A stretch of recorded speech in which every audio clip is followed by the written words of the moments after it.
Welcome to ITV news. ముందుగా headlines చూద్దాం. Saudi bus ప్రమాదంపై ఎమ్మెల్యే మాజిద్ హుస్సేన్ తీవ్ర దిగ్భ్రాంతి. బాధిత కుటుంబాలకు అండగా ఉంటామని హామీ. ఓవైసీ సౌదీ ఎంబసీతో నిరంతర సమన్వయం. కారణాలపై స్పష్టత ఇవ్వలేని ట్రావెల్స్ పై అసంతృప్తి. వైఫల్యంతోనే కాంగ్రెస్ గెలిచిందన్న కవిత. ఖమ్మం జనం బాటలో కవిత సెటైర్లు.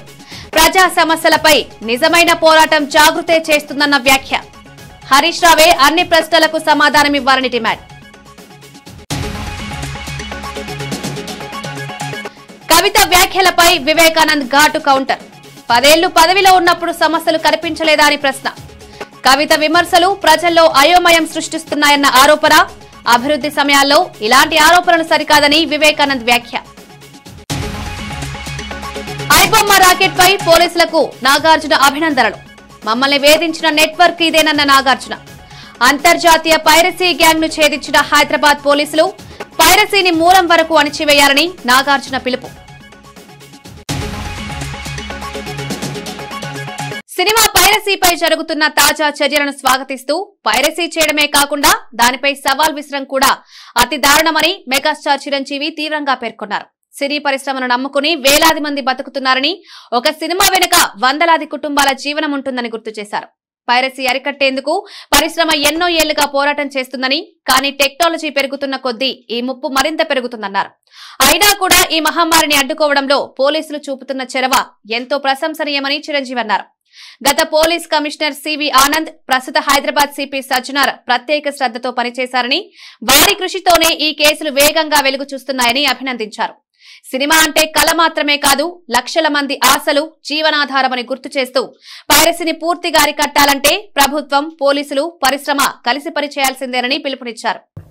ఇంతమంది కష్టాన్ని ఒకడు అప్రంగా వచ్చి దోచుకుంటుంటే, దౌర్జన్యంగా వాడు ఎదురు సవాళ్ళు ఇసురుతుంటే ఇది తట్టుకోలేని పరిస్థితి.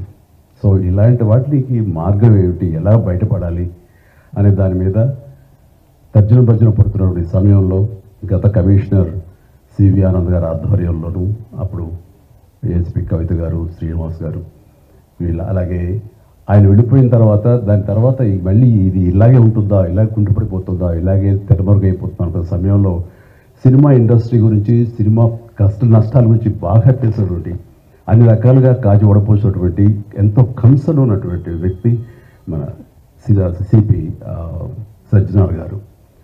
ఆయన చూపించిన చొరవకి, ఆయన పెర్సిస్టెంట్ ట్రయల్స్కి మిగతా ఆఫీసర్స్ అందరూ సహకరించిన దానికి ఈ రోజున ఎవడైతే ఛాలెంజ్, ఏ పైరేట్ అయితే కనుక ఛాలెంజ్ విసిరేయడో దమ్ముంటే చూసుకోండి అతన్ని ఈ రోజున పట్టుకోవడానికి వారు సహకరించారు.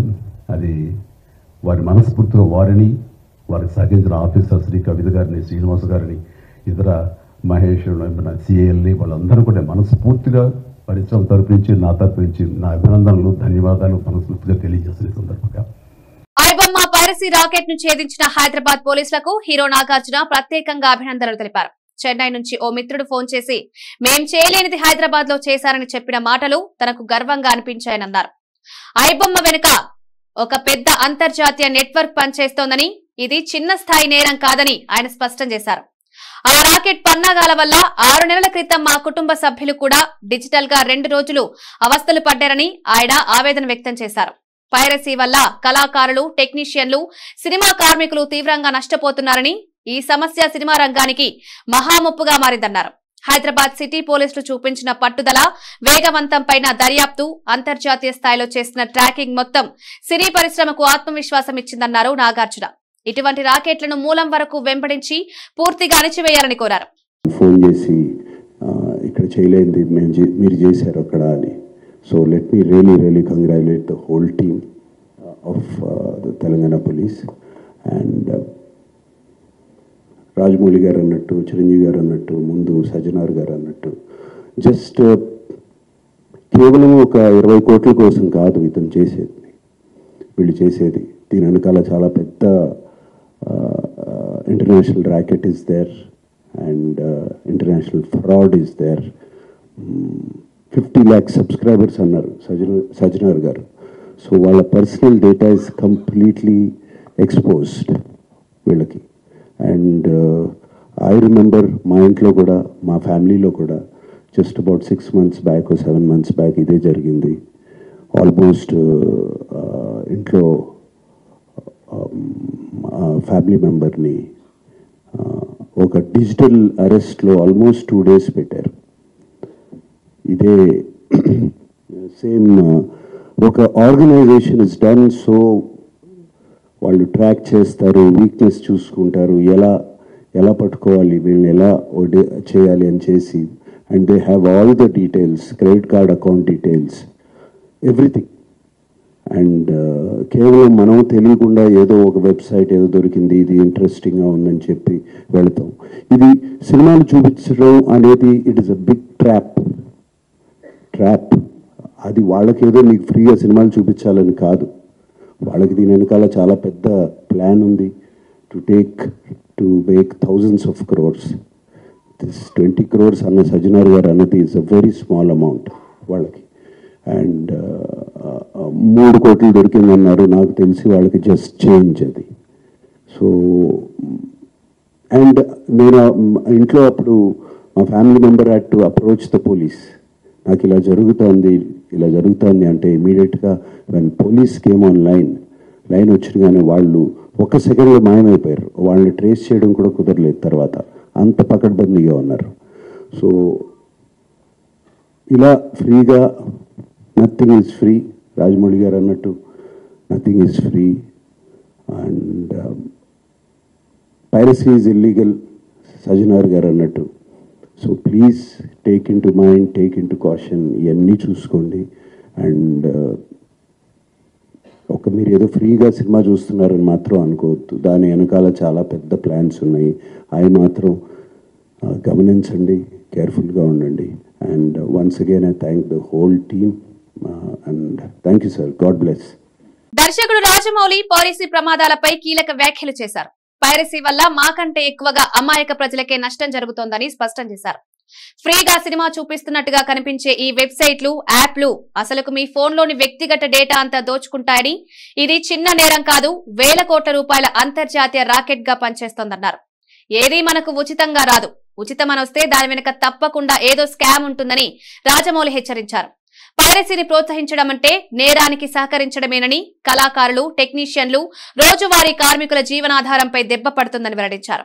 ప్రేక్షకులను ఉద్దేశించి దయచేసి పైరసీకి దూరంగా ఉండండి, థియేటర్లలో లేదా ఒరిజినల్ ప్లాట్ఫామ్స్ లో సినిమా చూడండి అని విజ్ఞప్తి చేశారు. దానికంతా ఆ డబ్బంతా ఎక్కడి నుంచి వస్తుందండి? మా దగ్గర నుంచి రావట్లేదు డబ్బు. మా సినిమా పైరసీ చేయబడుతుంది, దాని ద్వారా నష్టపోతున్నాం తప్ప మేమేం వాళ్ళకి డబ్బులు ఇవ్వట్లేదు.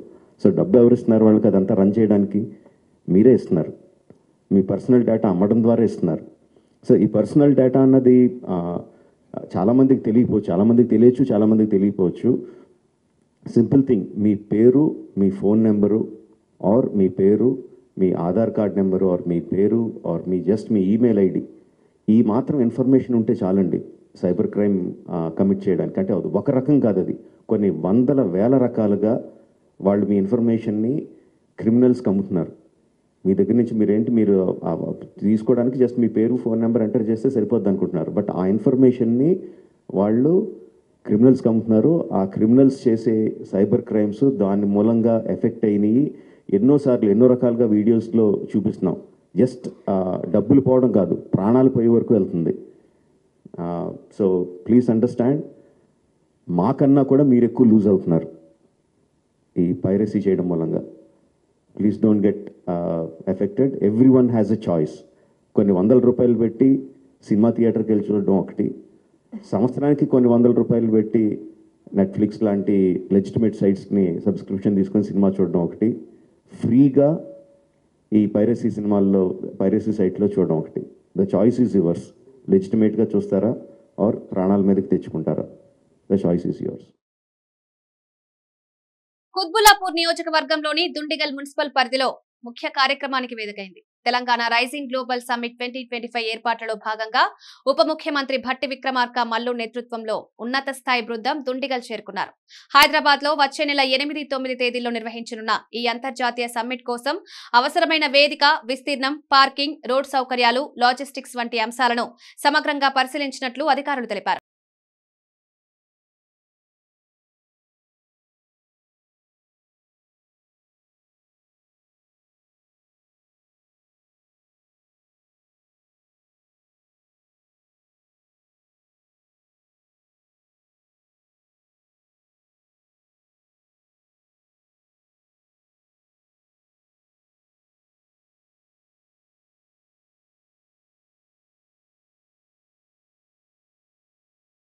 దేశంలో ఓటు చోరీ ఎలా జరుగుతుందో రాహుల్ గాంధీ స్పష్టమైన ఆధారాలతో నిరూపించారని మంత్రి పొన్నం ప్రభాకర్ తెలిపారు. ఓటింగ్ వ్యవస్థను దెబ్బతీసే ప్రయత్నాలు దేశ ప్రజాస్వామ్యానికి ప్రమాదమని, దీనిపై ప్రజల్లో విస్తృతమైన అవగాహన కల్పించడం తెలంగాణ ప్రభుత్వ ధ్యేయమన్నారు. హైదరాబాద్ లో మీడియాతో మాట్లాడిన మంత్రి పొన్నం కేంద్రంలో అధికారంలోకి రావాలనే కోరికతో బీజేపీ అక్రమ మార్గాలను ఎంచుకుంటోందని ఆరోపించారు. అధికారంలో ఉన్న భారతీయ జనతా పార్టీ ఎన్నికల కమిషన్ ను తమ అనుబంధ సంస్థగా, జేబు సంస్థగా మార్చుకొని ఈరోజు దేశవ్యాప్తంగా ఓటు చోరీ ఏ విధంగా అప్రజాస్వామికంగా పాల్పడుతుందో అనేక సందర్భాల్లో అనేక రాష్ట్రాల్లో రాహుల్ గాంధీ గారు ఆధారాలతో నిరూపించినారు.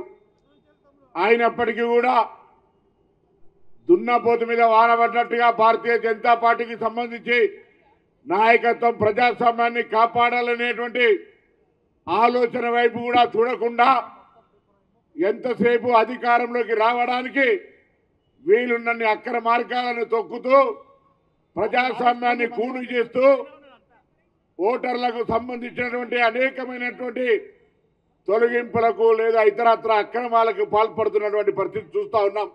తెలంగాణ రాష్ట్రంలో ఇచ్చేటువంటి ఓటు చోరీ వ్యతిరేకంగా ప్రజలకు అవగాహన కల్పించడం కానీ, ప్రభుత్వ విధానాలను ఊరూరికి తీసుకుపోవడానికి సంబంధించి కానీ మన బాధ్యతగా మన కార్యక్రమం నిర్వహించాలని సందర్భంగా కోరుతూ మరొకసారి మీ అందరికీ ఇటు ఓటు చోరీ కార్యక్రమంలో పాల్పంచుకుంటున్న అందరికీ కూడా అభినందనలు. కుత్బుల్లాపూర్ ఎమ్మెల్యే కేపీ వివేకానంద్ తెలంగాణ జాగృతి అధ్యక్షురాలు కవితపై తీవ్ర వ్యాఖ్యలు చేశారు. గత 10 సంవత్సరాలుగా కవిత ఎంపీగా, ఎమ్మెల్సీగా పదవులు అనుభవించినప్పుడు కనిపించని సమస్యలు ఇప్పుడెందుకు కనిపిస్తున్నాయని ప్రశ్నించారు. తెలంగాణ భవన్ లో మీడియాతో మాట్లాడుతూ ఆమె చేస్తున్న విమర్శల వెనుక ఉద్దేశం ఏంటో స్పష్టంగా చెప్పాలని డిమాండ్ చేశారు. ఎవరిని సంతోషపరచడానికి, ఎవరికి ప్రయోజనం చేకూర్చడానికి, ఏ పార్టీకి లాభం కలిగించడానికి ఈ వ్యాఖ్యలు చేస్తున్నారో ప్రజలు తెలుసుకోవాలన్నారు. కవిత వ్యాఖ్యలు తెలంగాణ ప్రజల్లో అయోమయం సృష్టించే విధంగా ఉన్నాయని, రాజకీయ ప్రయోజనాల కోసం మాత్రమే చేస్తున్న విమర్శలని విమర్శించారు. వివేకానంద్ మాట్లాడుతూ రాష్ట్ర అభివృద్ధికి ముఖ్యమంత్రి రేవంత్ రెడ్డి ప్రభుత్వం కృషి చేస్తున్న ఈ సమయంలో ఇలాంటి ఆరోపణలు చేయడం సరికాదని సూచించారు. 1 కాదు 2 కాదు, రాష్ట్రం ఇంకా 2 సంవత్సరాల పాలన కూడా పూర్తి కాలేదు. రేపో మాపో ఎప్పుడో సంబరాలు చేసుకోవడానికి కూడా ఆడిటోరియంలు వెతుక్కుంటున్నారు. కానీ 2 సంవత్సరాల పూర్తి కాకముందే ఎన్ని కాంట్రాక్టులో చూడండి. New college of veterinary science at Kodangal 145 కోట్ల కాంట్రాక్టు కేఎల్ఎస్ఆర్ ఇన్ఫ్రాటెక్కి. పరిగి నుంచి వికారాబాద్కు రోడ్లు వేయడానికి 185 కోట్లు ఇదే కేఎల్ఎస్ఆర్ ఇన్ఫ్రాటెక్కి. బషీరాబాద్ టు మైలావర్ రోడ్ వికారాబాద్ జిల్లాలో 116 కోట్ల కాంట్రాక్టు కేఎల్ఎస్ఆర్ ఇన్ఫ్రాటెక్కి. లిఫ్ట్ ఇరిగేషన్ స్కీమ్ పాలేరులో, సూర్యాపేటలో కేఎల్ఎస్ఆర్ ఇన్ఫ్రాటెక్కే 191 కోట్లు.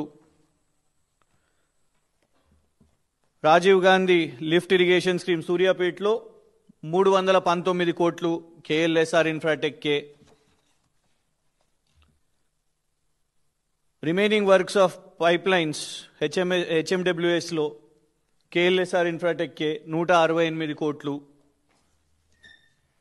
ఇలా ఇన్ని కోట్ల కాంట్రాక్ట్లు. లేటెస్ట్ రేవంత్ రెడ్డి గారి పెట్ ప్రాజెక్ట్ ఆయన వెబ్సైట్లో పెట్టుకున్నాడు. కేఎల్ఎస్ఆర్ ఇన్ఫ్రాటెక్ వెబ్సైట్లోకి వెళ్ళి తీసుకున్న స్క్రీన్ షాట్ ఇది. ఎందుకంటే ఇప్పటి వరకు అవార్డు అయిందా లేదా బయటకైతే చెప్తలేరు, కానీ ఆయన పెట్టుకున్నట్టు Young India integrated schools, Young India integrated residential schools నిర్మాణం కాంట్రాక్టులు కూడా ఇదే కేఎల్ఎస్ఆర్ అనే కంపెనీకి ఇస్తున్నట్టు వాళ్ళు వెబ్సైట్లో పెట్టుకున్నారు. సరే, కాంట్రాక్టులు సర్వసాధారణంగా వస్తాయి. ఇవి మేము సూర్యాపేట్కి, కోదాడికి, సంగారెడ్డికి రాసిన ఆర్టీఐ ప్రశ్నలు.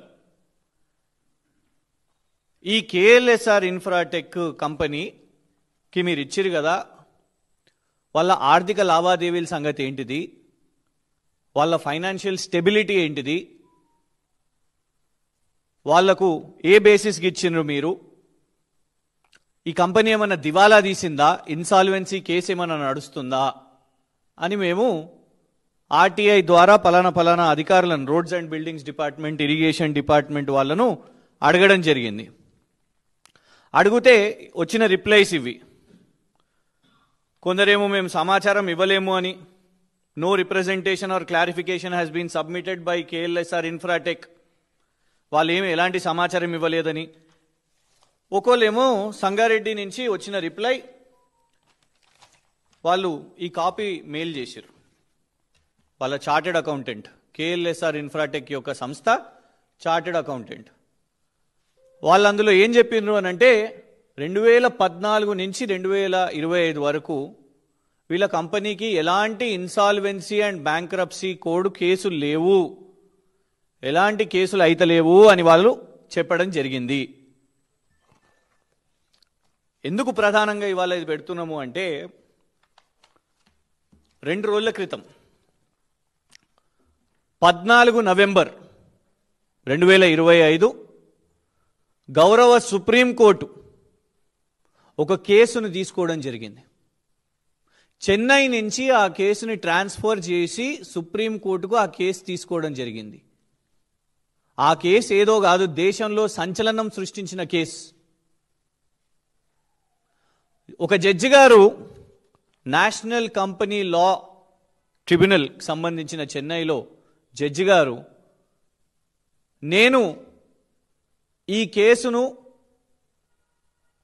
ఎలాంటి తీర్పు ఇవ్వను, ఎందుకంటే ఒక కంపెనీకి ఫేవరబుల్గా ఆర్డర్ ఇవ్వాలి, తీర్పు ఇవ్వాలని నాకు పైనున్న జడ్జిల నుంచి నాకు ఒత్తిడి వస్తున్నది అని చెప్పి ఆ జడ్జి గారు బీఆర్ఎస్ నాయకుడు మన్నే కృష్ణాంక్ నెల్లూరు ఆధారిత కేఎల్ఎస్ఆర్ ఇన్ఫ్రాస్ట్రక్చర్ కంపెనీపై సీఎం రేవంత్ రెడ్డికి ఎందుకింత ప్రత్యేక ప్రేమ ఉందో స్పష్టతనివ్వాలని డిమాండ్ చేశారు.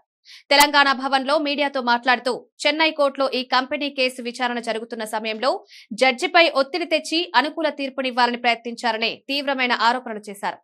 అంతటి ఒత్తిడిని ఎవరు తీసుకొచ్చారు, ఎవరి ప్రభావంతో జడ్జి ఆ కేసును వదిలేయాల్సి వచ్చింది అనే ప్రశ్నలు కృష్ణాంక్ ఎదురుపెట్టారు. ఇది సాధారణ విషయం కాదని, ప్రజల ముందు నిజాలు వెల్లడించాల్సిన బాధ్యత ముఖ్యమంత్రిదేనని వ్యాఖ్యానించారు. రాష్ట్ర ప్రయోజనాల పేరుతో వ్యవహరిస్తున్నామనే పేరుతో కొన్ని కంపెనీలకు అనుకూల వ్యవహారం జరగడం ప్రజాస్వామ్యానికి మంచిది కాదని కృష్ణాంక్ విమర్శించారు.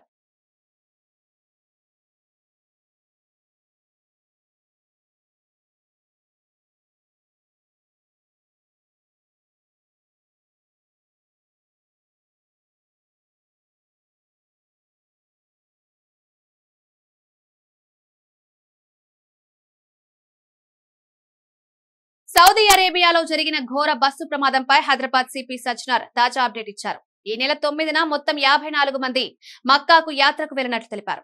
వారిలో 4 మక్కాలోనే ఉండగా మరో 4 కారులో మదీనాకు చేరుకున్నారని చెప్పారు.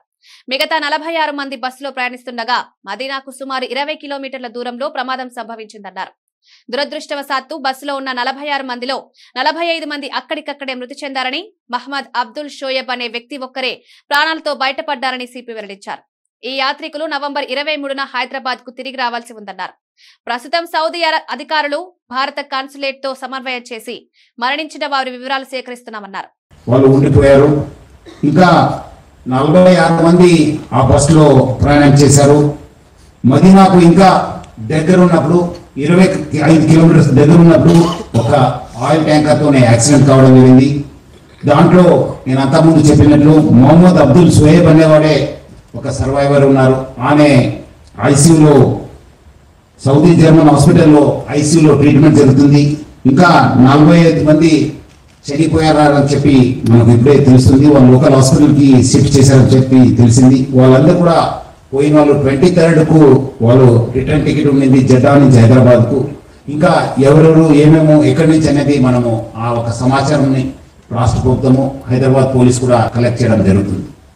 సౌదీ అరేబియాలో చోటు చేసుకున్న తీవ్ర ప్రమాదంపై నాంపల్లి ఎమ్మెల్యే మాజిద్ హుస్సేన్ తీవ్ర దిగ్భ్రాంతి వ్యక్తం చేశారు. ఈ ఘటనలో ప్రాణాలు కోల్పోయిన యాత్రికుల కుటుంబాలకు తన ప్రగాఢ సానుభూతిని తెలిపారు. ప్రమాదం జరిగిన వెంటనే అసదుద్దీన్ ఓవైసీ సౌదీ ఎంబసీతో నిరంతరంగా సంప్రదింపులు కొనసాగిస్తున్నారని వెల్లడించారు. బాధిత కుటుంబాలకు అండగా ఉండి అవసరమైన సహాయం అందించేందుకు అన్ని చర్యలు తీసుకుంటామని భరోసానిచ్చారు. టూర్స్ అండ్ ట్రావెల్స్ నిర్వాహకులు ప్రమాదం ఎలా జరిగింది అనే విషయంలో స్పష్టత ఇవ్వలేకపోతున్నారన్నారు. దీనిపై పూర్తి వివరాలు సేకరించేందుకు అధికారులతో కలిసి పనిచేస్తున్నామన్నారు. బాధితుల వివరాలు, సహాయక చర్యలు, మృతదేహాల రవాణాపై త్వరలో స్పష్టమైన సమాచారం అందిస్తామని హామీ ఇచ్చారు. इंडियन कॉन्सुलेट से वहाँ पे राब्ता किया है और हम पूरी कोशिश कर रहे हैं कि हमें पूरे एग्जैक्ट नंबर्स और क्या उनके लिए हो सकता है उसकी पूरी कार्रवाई हम कर सकें। मैं यहाँ पे इंडिविजुअली फैमिली मेंबर से मिलने की पूरी कोशिश कर रहा हूँ। मेरे सामने जो फैमिलीज अभी तक सुबह से जो आए थे वो एक हमारे मेहदीपट्टनम हल्के में एक फैमिली है जिसके भाई ने मुझे कॉल किया था, उनकी बहन, उनके भाई, उनके बच्चे की एक फैमिली, उसमें उनका इंतकाल हुआ है। मुरादनगर में हमारे सीनियर मोस्ट हमारे अजीज महमूद भाई साहब है जिनकी अहलिया का, उनकी एडवोकेट बेटी का, उनकी साली का, उनके बच्चों का उसमें इंतकाल हुआ है। जिले से आपकी फैमिली है जिसमें 7 मेंबर्स का इंतकाल हुआ है, आपकी भी फैमिली है जिसमें कई लोगों का इंतकाल हुआ है। तो फिलहाल फैमिली मेंबर्स के सामने और ये जो टूर्स एंड ट्रैवल्स जो लेके गए थे ये लोग इनके सामने क्लैरिटी नहीं दे पा रहे हैं कि क्या होगा क्या नहीं होगा। हम हमारे तरफ से ये भी कोशिश कर रहे हैं कि फौरी तौर पे हमने हमारे तरफ से कुछ जिम्मेदारों को फौरी तौर पे रवाना किया है जो अभी 11 बजे की फ्लाइट से जिद्दा के लिए रवाना हुए और वो इंशाल्लाह 5 बजे तक वहाँ पे पहुंचेंगे और इंडियन एम्बेसी से कोऑर्डिनेट करते हुए हमें अपडेट देंगे।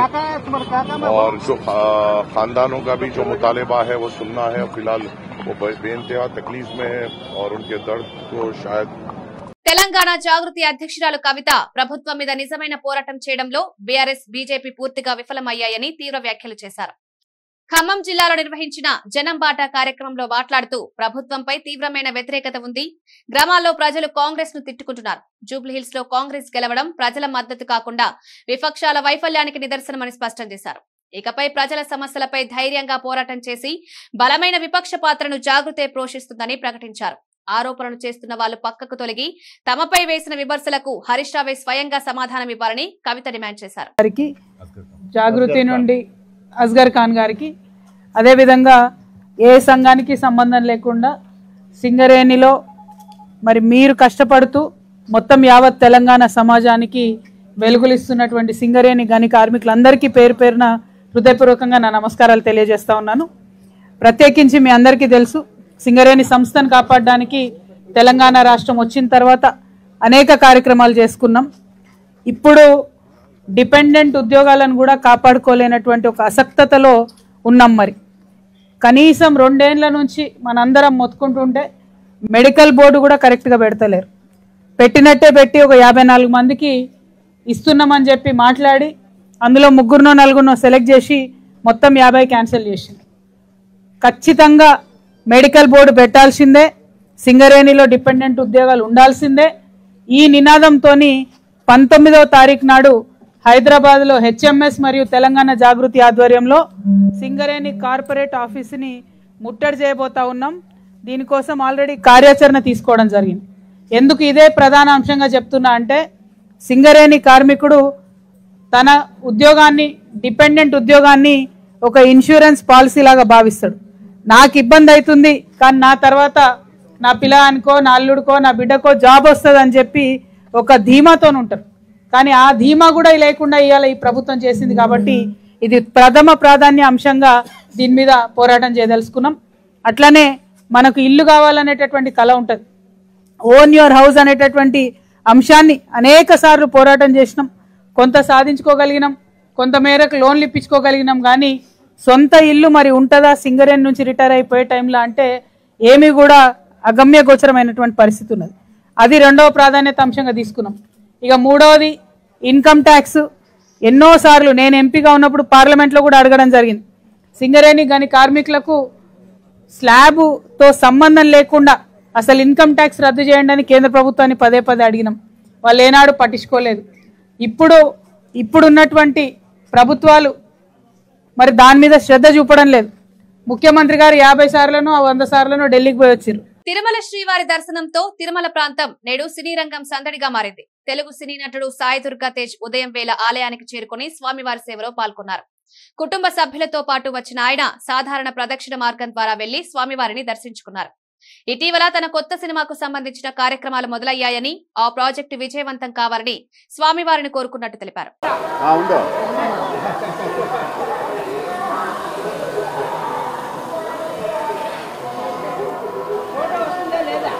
ఫోటో వస్తుంది, మీకు లేట్గా వస్తుంది.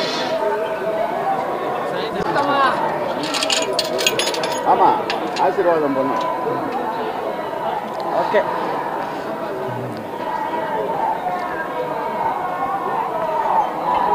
చూసుకెళ్దాం.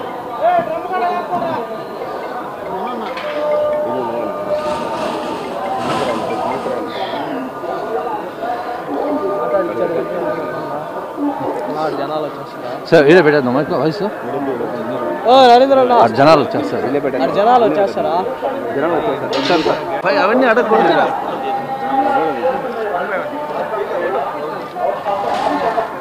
బాబా మీరంతా కొద్దిగా జరిగితే నేను తీసుకుంటాను. ఏం తిరగండి.